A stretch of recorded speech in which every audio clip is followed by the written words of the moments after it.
Ladies and gentlemen and ladies, welcome to another week, another episode of the Medicine Ball Podcast. You could have chosen to spend your time anywhere. You rock with me today. Thank you. I never take that lightly. Before we get into it, let my beat drop. Yes, that's right. Welcome to Medicine Ball with your boy LS3 to be exact. And if you ain't in shape, at least your brain should be. Welcome, ladies and gentlemen, to the Medicine Ball Podcast, where we focus on giving your brain a six-pack by exercising your mind. Now, exercising your mind means that you actively think about and deal with all situations by first seeking to do anything other than what you are normally programmed and or comfortable in doing. Now, if you're someone who struggles and wants to get better at thinking about things beforehand, as opposed to reacting in ways that require less effort, well, just like anything you want to get better at, it does require training, practice, and work. Now, I'm well aware that thinking about things beforehand as opposed to responding off instinct does require effort. And who doesn't prefer things that are easy? Well, the first step, my friends, can be very easy, and that's to begin to look at all things from an unbiased point of view, which in itself will increase your curiosity in life.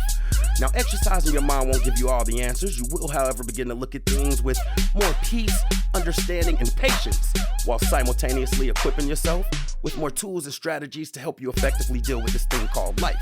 Now, before we go any further, I'm no doctor, no psychiatrist, no psychologist. I have, however, been diagnosed with bipolar disorder level 1 for 16 years. And to be honest, I got to a point in my life where I was looking at the person I was becoming versus the person I wanted to be. And that, among other things, required me to look at my mental health responsibly.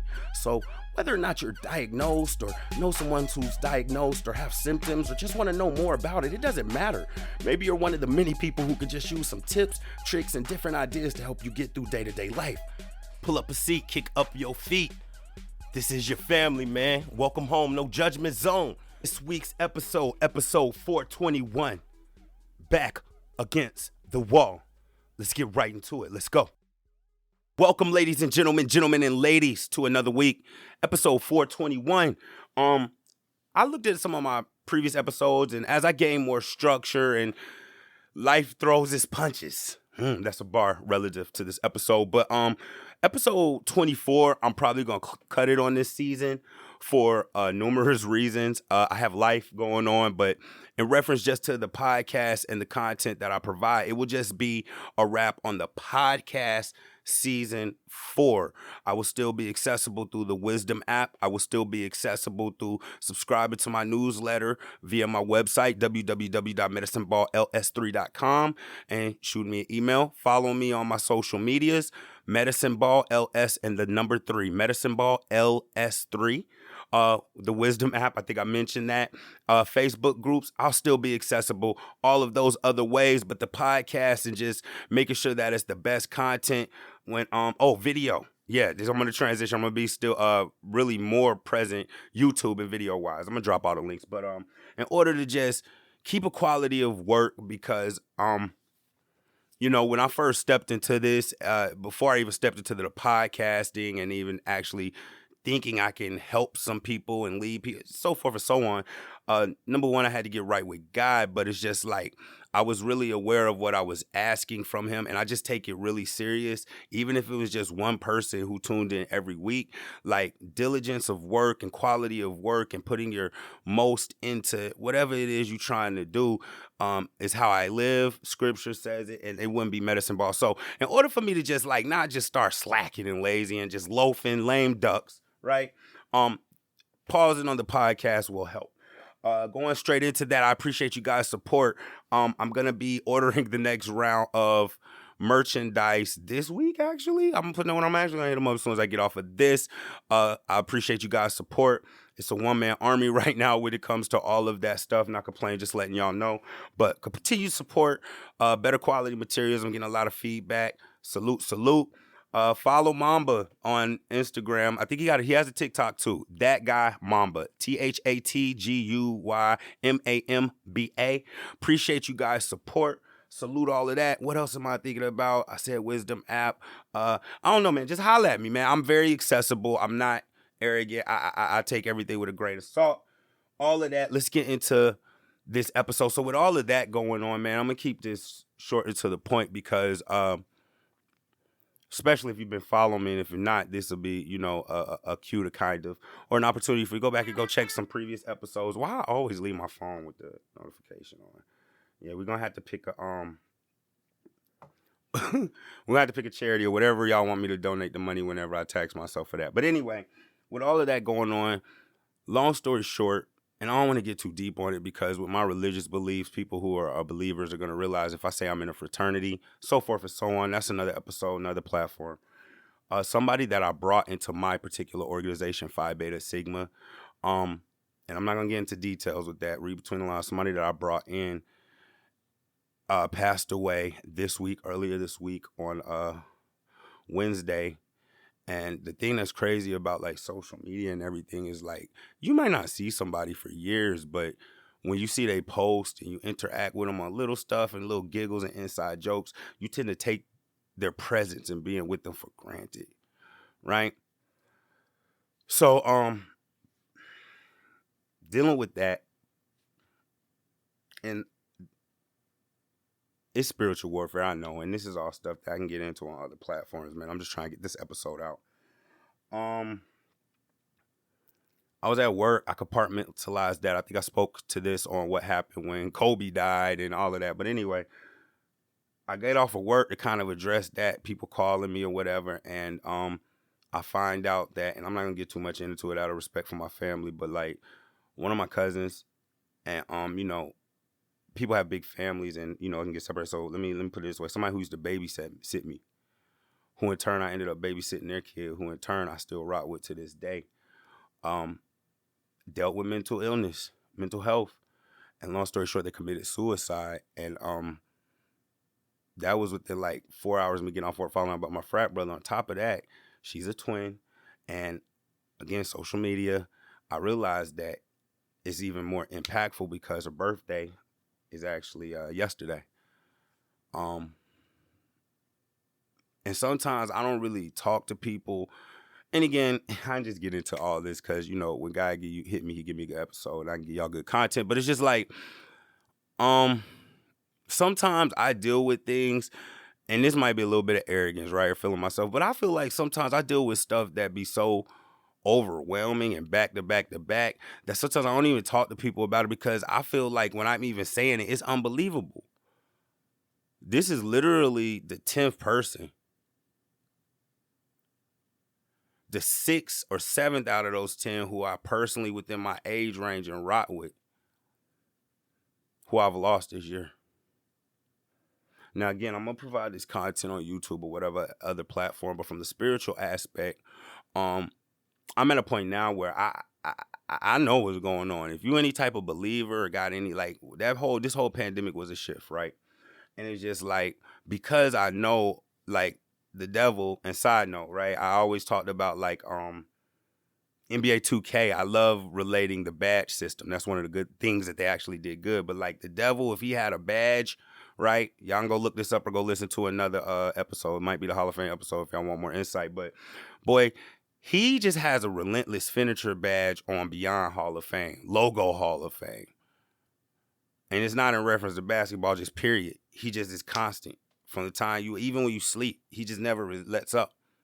So if you know that, then certain verses and passages and scriptures and things that you may hear, if you're a believer or not, like is pray without ceasing, start to make sense. You know what I mean? But anyway, all of this to say that I don't really talk about this in this podcast in a way as healing because it's just like, it sounds unbelievable. And even as I'm explaining it, what's going on is just like hit after like, boom, like I'm probably about to, and mind you, we got to be progressive as believers. But you're not supposed to talk about a fast. I'm probably about to go on a fast. But the reason that I'm speaking to it is because so I can explain to people who never been explained, don't understand it, and need to realize why it's so important. Whenever the devil start heating up, you got to heat up with him. You feel me? And you can't fight him from our body. Like, we ain't no match for that. Right? So it's just like...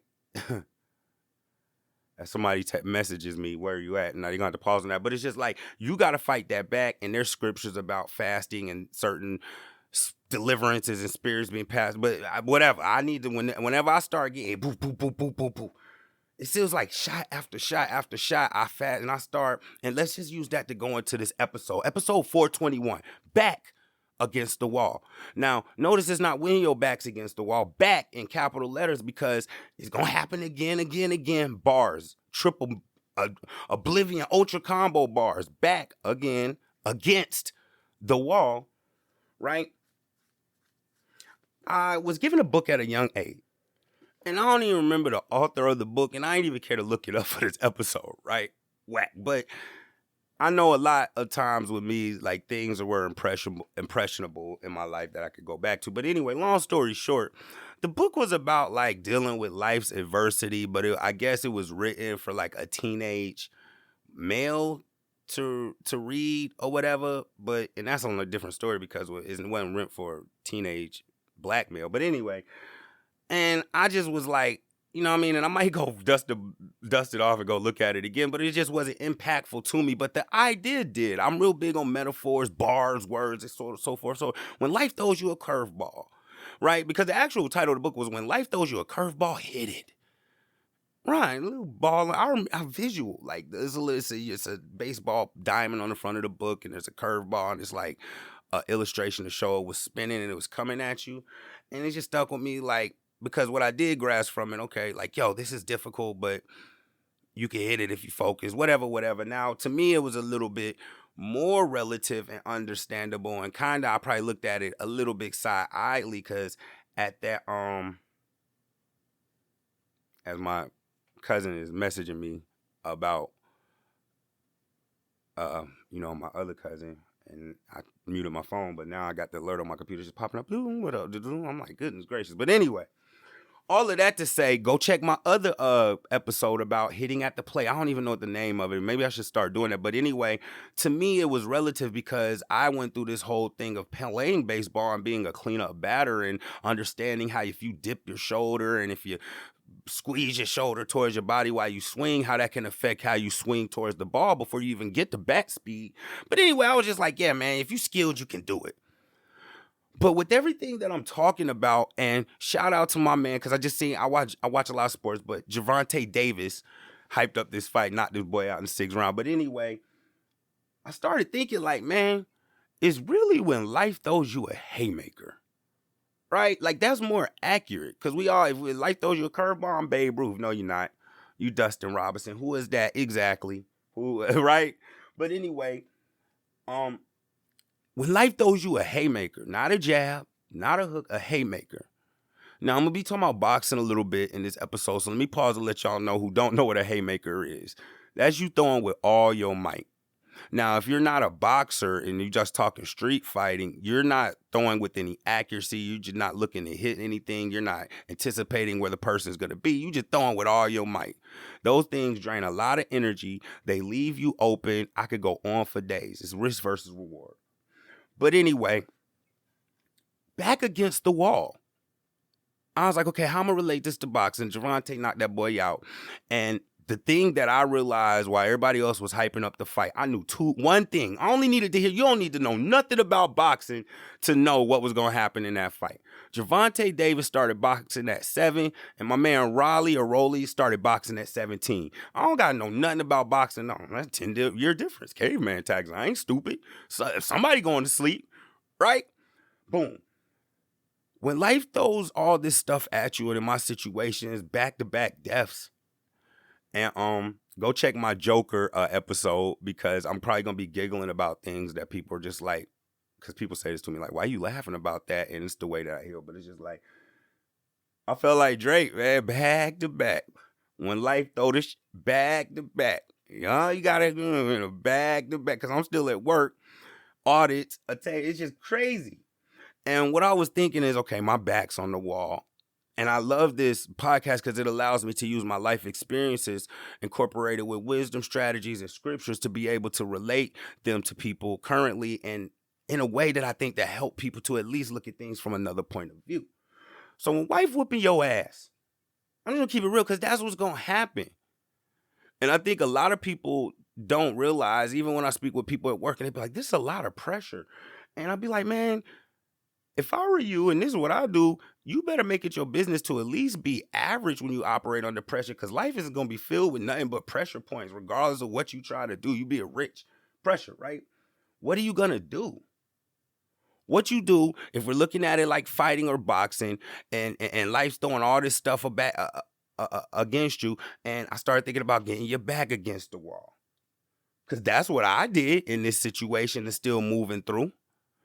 And that's what happens. A majority of people get pinned. So let's just expand that more, right? Back against the wall. So when people in general, we're going to look at this from a boxing, fighting, physical aspect and just in life. But in general, when a lot of stuff is thrown at you, you tend to spread out, right? Because your attention is a lot of places. Think about it as in dodgeball. Ooh, excellent, right? A lot of people, I was fired at dodgeball because they tend to spread out for whatever. It was really lack of focus, but you tend to spread out. Now, see, once you start spreading out when a lot of projectiles or a lot of things are coming at you, it's really like if we slow down because it's a pressure situation, that's the root cause. It's not smart because now you're giving more surface area.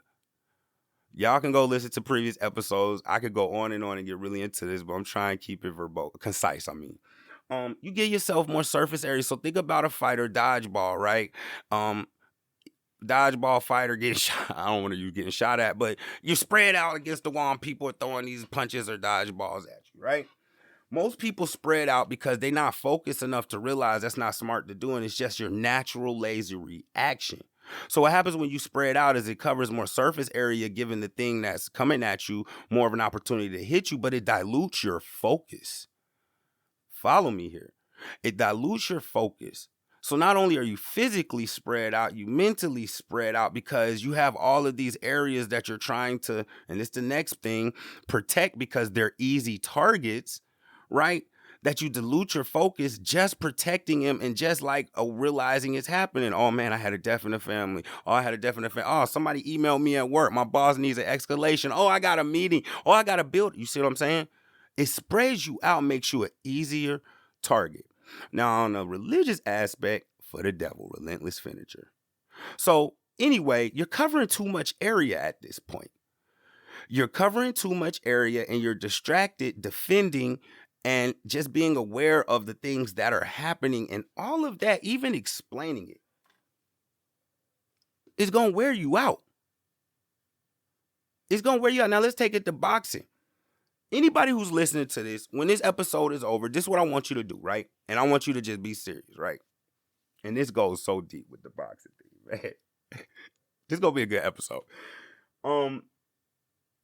Side note, now that I do have access to YouTube, I think I mentioned this before. Like one of my just random wasteful dreams is to get a YouTube channel. We don't even have to be YouTube, just filming people who say crazy stuff without thinking about it. For instance, I can last around with Floyd Mayweather. Like, think about if you a woman, like your man probably say that and just not even think twice about it. You with your man, I can get in there at least around, right?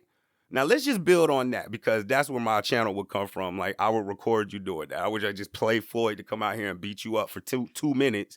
You be tired and dead. It's 3 minutes left. It's like people saying, man, I was just another side on the video thing, man. Like I was with somebody chilling on my back deck. Man, if a deer run up, man, I had to fight a deer. Pause. Mother Nature ain't out of shape, bruh. There's no lazy animals in Mother Nature because their life depends on it, man. You gotta go to work tomorrow, man. A deer been broke your hip out here thinking you gonna fight a deer. So anyway, all of this back to boxing. At the end of this episode, you gotta be stationary. Take your hands and put them up in front of your face like you blocking your face and just hold them there for 5 minutes. Set a timer on your phone and just hold your arms there, right? And I think I've talked about this before, right? For 5 minutes. Now, everybody, if you don't do it, don't sit there and talk trash in your head. Go do it, right? The average person, at the bare minimum, you ain't gonna be able to rest for 3 minutes and do it again for 5 minutes. And here's the other bare minimum. Now imagine somebody punching you in them joints, right? You're not even throwing a punch. You're just getting punched and you're defending yourself for 5 minutes. You're gonna get whooped. And here's how it's relative to life. Life way more than 12 rounds. And sometimes you don't get a 3 minute rest between rounds and get some water and get the swelling on your eye, ice down and get you oriented. You feel what I'm saying? And this is assuming you blocked all the punches. We ain't talking about you don't got hit in the nose. You done got hit in the mouth. You done threw a haymaker, hit him right in the face, and that man just looked at you. Oh my God, that's demoralizing, right? Back against the wall. It's going to happen often with life. And most people do these things that I talked about. They spread out. Why is everybody texting me right now, man? This is my brother texting me. And it's just a side note, oblivious to what's going on with the family. That's another story, but I'm going to have to text him after, like, yeah, side note, you talking about Memorial Drive, da-da-da-da. But anyway, but let's talk about the other end, because it's already been a 20-minute episode, but I know it's dope. How you can effectively fight with your back on the wall, or when life's throwing you, because that's what it really is, when life throwing you these haymakers, right? How can you effectively, well, we ain't even get into throwing a punch yet. How can you just defend yourself and make sure that you don't get overwhelmed and end up, follow me here, bars, curling up into a ball and just quitting? Because that's really the main thing with a lot of people. That's like the root cause of a lot of just things that people have going on. If you just chop away at it, you had an opportunity to do something different or do something difficult that could possibly change whatever the outcome is, and you gave up because it was too hard, or you didn't have time, or you didn't see the value in it. How can you do this? Now, we talked about the devil, relentless finisher, and with my situation, I know that's what's going on, but I'm going to start on the defense from, again, a believer aspect. Using what I just said, curling up in the ball, caveman tactics. Let's use that. Like I said, if you hit rock bottom, at the bare minimum, you should be using the bottom as leverage to spring back off of, to shoot back to the top. Hope that don't go over your head. Follow me now. Compact, curled up like a ball. Be compact, right? Because at the bare minimum, you caveman tactics. We ain't got to take it that deep, right? You got all your organs and everything can be accounted for in a smaller space. Yeah, it gives the adversity a bigger singular target to aim at, but you got to count that's James Bond shooting at you or throwing that, whatever's coming at you, just that one thing to aim at. You got to realize you in a fight, man. The thing that immediately separates boxers, any level boxer, from just the average Joe is the thing that, other than Floyd, watch this, because I'm going to get on that. That's another story. But, like, you gonna get, and even Floyd, he say, yo, well, let's talk about it, because Floyd has his style where it's like, he talks so but he's smooth with, like, yo, I'm a prize fighter. I fight for a prize, man. I'm not paid to take punishment, where he doesn't take punishment. He be compact. Y'all follow me, man. They're coming up off the head right here, right? So you got to realize you in a fight. What's that mean? You gonna get hit. You gonna get hit. Sometimes when this stuff comes at us, or when life's going too good, we forget, like, bro, it's coming. And I know for me personally, from a belief and a foundation standpoint, whenever things start getting too good in my life, bro, that's when I spend that little extra time in the Bible. Because number one, he's a good guy when things go good. He's a good guy when things go bad. Why? He's a good guy. And when we deal with life, we get too comfortable and complacent because we be being mentally lazy, thinking anything is all good, not being aware and having our head on a swivel, that when anything happens, when things are running smooth, it just throw us off. That's one thing my dad used to say, that, like, another impressionable thing. He used to be like, when I was younger and, dealing with money, he'd be like, man, you have one little life crisis and it just throws you off. That shit used to get on my nerves, bro. But made me a better man, right? We had these one little life crisis because we so used to things going good, not realizing that we living by the skin of our teeth, or operating at the minimum, that when one thing happens, it throws us off. So number one is get compact, get in your defense, because you in a fight. You about to get hit. You are going to get hit. Now, when it comes to Floyd, bringing this back to boxing, and again, if you're not into boxing, Floyd does the pull. They call it the pull counter. So if you've ever heard Floyd talking about this or seen a video, you don't know nothing about boxing, I'm about to tell you what it is. He leaves himself slightly open because he knows it's a fight. Somebody gonna throw a punch. Slightly open to make the person think that they can throw a punch.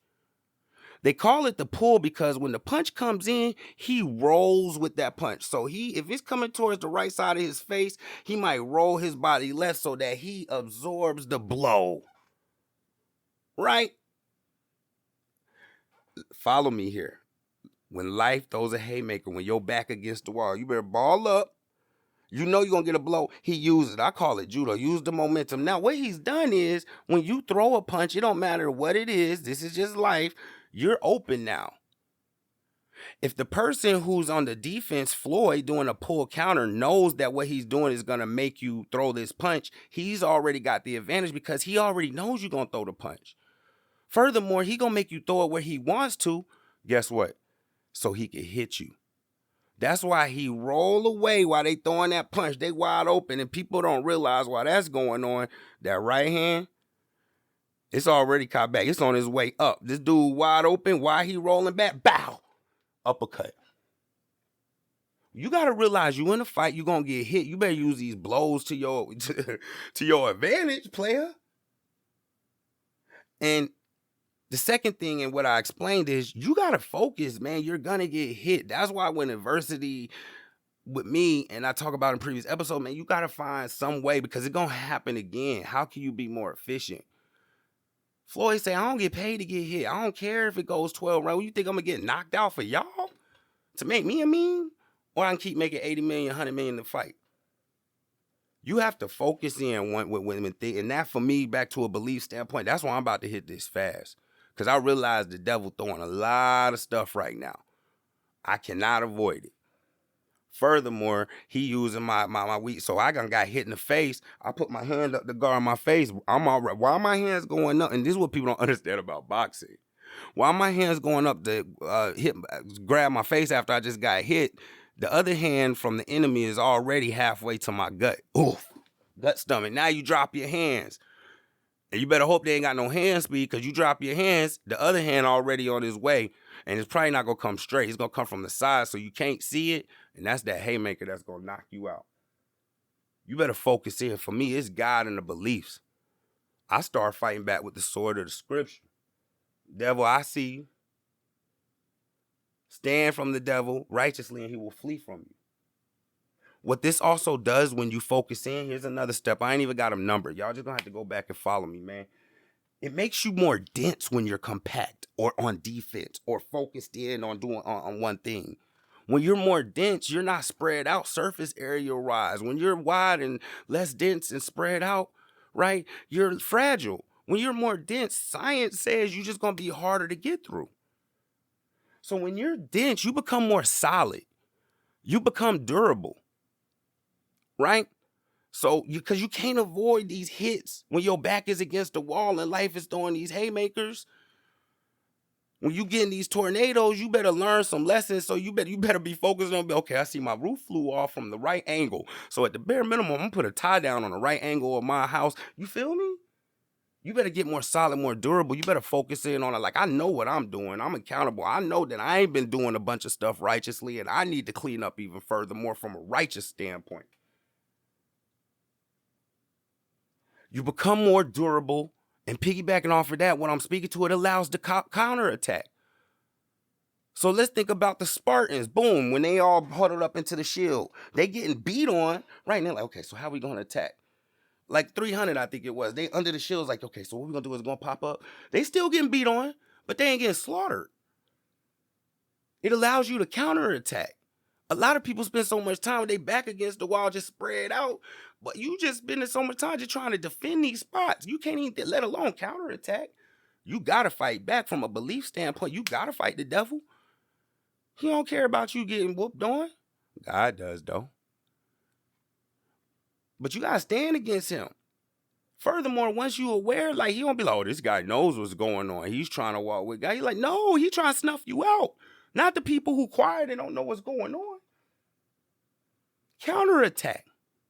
And just like with Floyd, when you're focused and you're more dense and you can counterattack and you can think your way through it, while you're throwing that punch, just like in boxing, while the person's going to try to recover from that hit they got hit in, you're already throwing your punch, but it allows you to take it a step further, cover any openings, right? You can't put out every single fire. You can't cover every single nick and bruise you're going to get. If you in a battle, man, you in a boxing match, man, yo, Shoot, yeah, you got hit in the stomach and your stomach hurt, but your eye is bleeding. You better put your hands up. And I'm explaining boxing to y'all and the science of it in a way. That's why some people go for eyes, get your eye all swollen. You don't have a choice. You either quit or you cover that eye. Now I'm gonna pound your ribs. Cover openings. You gotta focus and cover your openings when you can. When your back is against the wall, and man, it's gonna go back to back to back. It's gonna go. Most people, because they don't even stop, start trying to handle it themselves. Oh, I can put this fire. Oh, let me defend it. Oh, ow, oh, ooh, let me defend it. And get smoked. GTA, Grand Theft Auto, wasted. From a believer aspect on what I'm doing currently and what I suggest to you. Even if you somebody whose back is against the wall right now and you gave me some time to listen to this, what are you going to do? I hate to use a term like victim, but the devil doesn't care. He will make you a victim. Life will make you a victim. Circumstances, emotions, things you can't let go will make you a victim. And them type of things don't sleep. We sleep physically and stuff. It's just going to be there. You could just run. You can't run. You can't run the entire fight. But even with Floyd, man, you got to layer some punches or shots sooner or later so you can accumulate points to get the victory. If you're a person who got a lot going on, take my story, what I'm going through, and hopefully this can help you. Ball up. Be dense. Think about it. Know that you're in a fight. You're going to get hit. And start thinking on ways to not win the fight, but just get your breath. I believe in you. Push forward. Ladies and gentlemen, this is episode 421, Back Against the Wall, a.k.a. when life throws a haymaker, you are going to get hit. But if you get back up, the fight's not over. Refuse to lose. I love y'all. Follow, subscribe, share. Y'all stay up. Medicine Ball, yeah.